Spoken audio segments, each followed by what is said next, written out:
লিমনকে সবশেষ দেখা যায় সকালে তার বাসার কাছাকাছি এলাকায়। অন্যদিকে নাহিদা বৃষ্টিকে শেষবার দেখা যায় বিশ্ববিদ্যালয়ের ন্যাচারাল অ্যান্ড এনভায়রনমেন্টাল সায়েন্স বিভাগের সামনে। আসসালামু আলাইকুম, আশা করি আপনারা ভালো আছেন।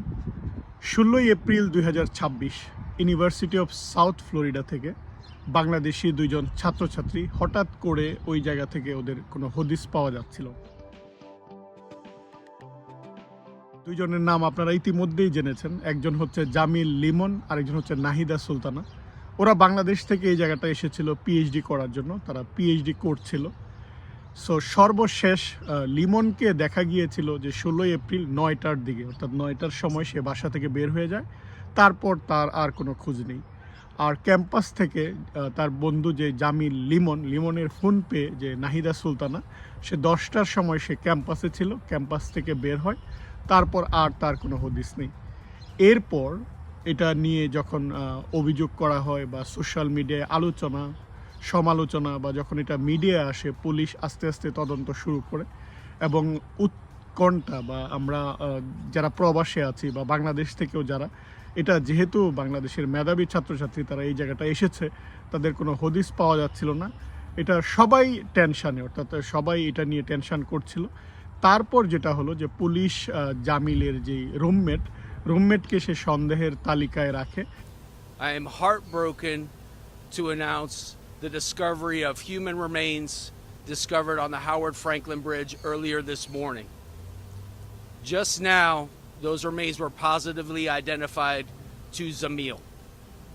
যে জামিলের মরদেহের কিছু অংশ তারা উদ্ধার করে এবং তার রুমমেট, যে প্যালেস্টাইনিয়ান রুমমেট, জামিলের রুমমেট, তার নাম হচ্ছে হিসাম, তাকে তারা গ্রেফতার করে।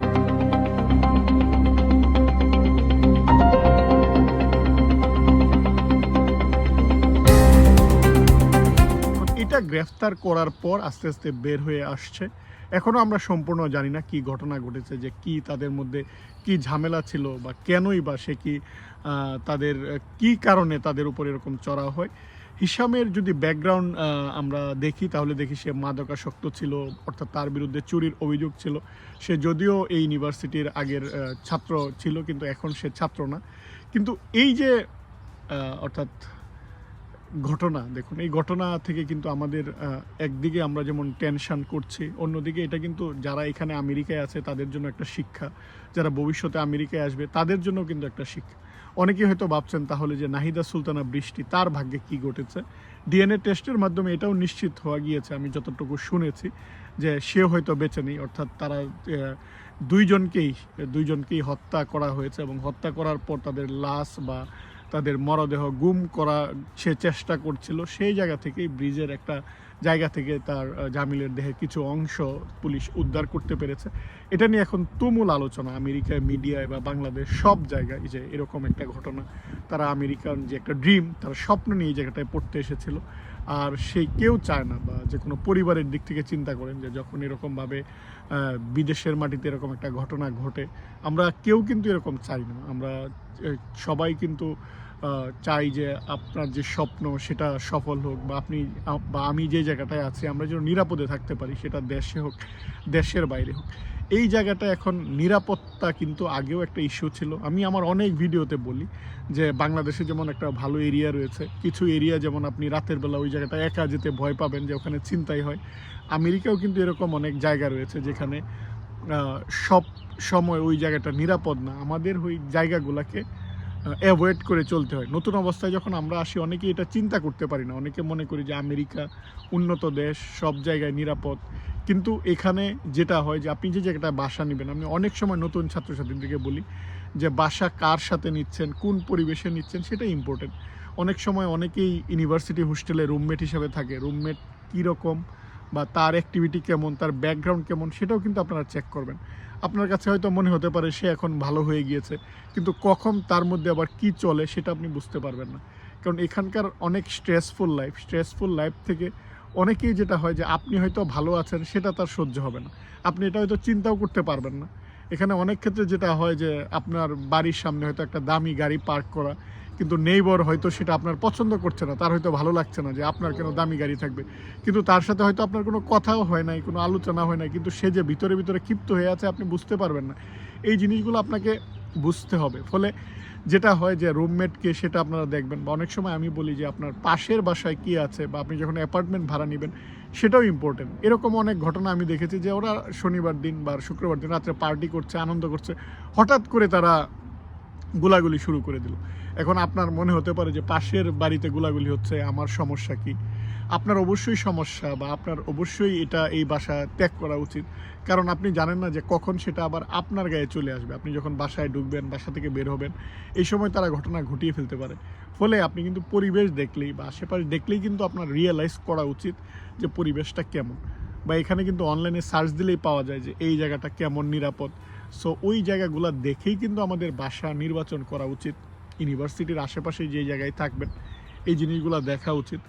আরেকটা জিনিস যেটা হচ্ছে যে আমরা অনেক সময় এখানে বাসা শেয়ার করি, বা রুমমেট নিই, বা বাসা ভাড়া দিই, এটাও আপনি খেয়াল রাখবেন যে কাকে আপনি রুমমেট হিসাবে নিচ্ছেন। এই জিনিসটা কিন্তু খেয়াল করাটা ইম্পর্টেন্ট। আপনারা দেখেছেন যে কয়েকদিন আগে ফ্লোরিডায় আরেকটা ঘটনা কিন্তু ঘটেছিল, এক ভদ্রমহিলা যে ওনাকে যে আপনারা দেখেছেন যে হাতুড়ি দিয়ে যে হত্যা করা হলো একদম সকালবেলা, দিন অর্থাৎ সবার সামনে।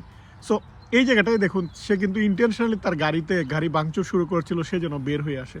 ফলে এই জিনিসগুলো থেকে আপনাদের শিক্ষা নেওয়া উচিত যে ওরা অনেক সময় আপনাকে প্রভোক করবে, সেই জায়গাটায় যাওয়া যাবে না। এরকম অনেক ঘটনা ঘটেছে বাংলাদেশি গ্রোসারি শপগুলোতে, যে কৃষ্ণাঙ্গ যারা তারা হয়তো চুরি করতে এসেছে বা কোনো কিছু করেছে, পুলিশে তাকে ধরিয়ে দেওয়া হয়েছে।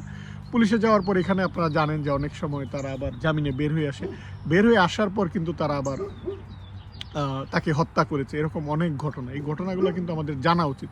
আমরা অনেক সময় এই জিনিসগুলো নিয়ে বেশি আলোচনা করি না, বা এই জিনিসগুলা দেখা যায় যে আপনার এলাকায় যে ঘটেছে বা এটা অনেক সময় অনেকেই জানে না, কিন্তু জিনিসগুলো আপনার জানা উচিত।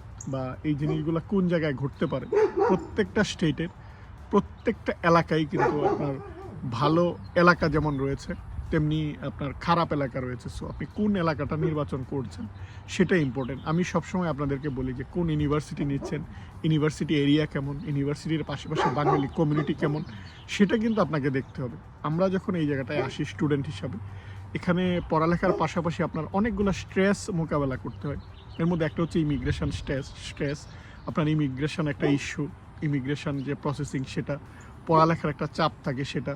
আমরা হালাল খাবার, অনেক সময় অনেক জায়গায় হালাল খাবার পাওয়া যায় না, আমাদের দূর থেকে কিনে আনতে হয়, এটা নির্বাচন করা। মুসলিম কমিউনিটি ওই জায়গাটায় কেমন রয়েছে, কোন পরিবেশে আপনি থাকতেছেন, কোন পরিবেশে আপনি বাসা নিচ্ছেন, আপনার আশেপাশের এরিয়াটা কেমন।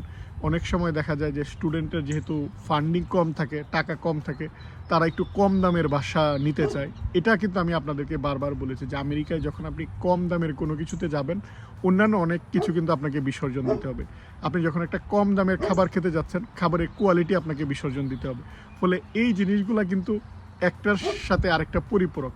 আপনি যখন একটু ভালো এরিয়ায় থাকবেন, অবভিয়াসলি সেখানে বাসার ভাড়া বেশি হবে, কিন্তু নিরাপত্তা বা অন্যান্য ইস্যুগুলো বা ওই জিনিসগুলাই কিন্তু আপনি টেনশন মুক্ত থাকবেন। ফলে এইটা আপনাদের যারা আমেরিকায় আছেন বা যারা ভবিষ্যতে আমেরিকায় আসবেন, তারা এই বিষয়গুলো থেকে সতর্ক থাকবেন। এখন আমরা হয়তো কয়েকদিনের মধ্যে জানতে পারবো যে জামিল, লিমন বা নাহিদা সুলতানার ব্যাপারটা কি হয়ে গিয়েছিল, কি হয়েছে তাদের মধ্যে, কেন হিশাম এই কাজটা করলো বা তার কি ইন্টেনশন ছিল। এই জিনিসগুলো হয়তো বের হয়ে আসবে। এর মধ্যে অনেকেই অনেক কিছু বলছে, কিন্তু কোনোটাই তদন্ত সাপেক্ষ না, তদন্তর পরেই জানা যাবে। আমরা তাদের পরিবারের প্রতি সমবেদনা জানাই, এবং এই রকম ঘটনা যেন ভবিষ্যতে না ঘটে সেটাই আমরা কামনা করি। আমরা যেন নিরাপদে থাকতে পারি, আমাদের প্রত্যেকের যে স্বপ্ন, যেই জায়গায় থাকি আমাদের স্বপ্ন পূরণ হোক, বা আপনাদের সুস্থ সুন্দর জীবন কামনা করে আজকের ভিডিওটি এখানেই শেষ করছি। আপনারা ভালো থাকবেন। আল্লাহ হাফিজ।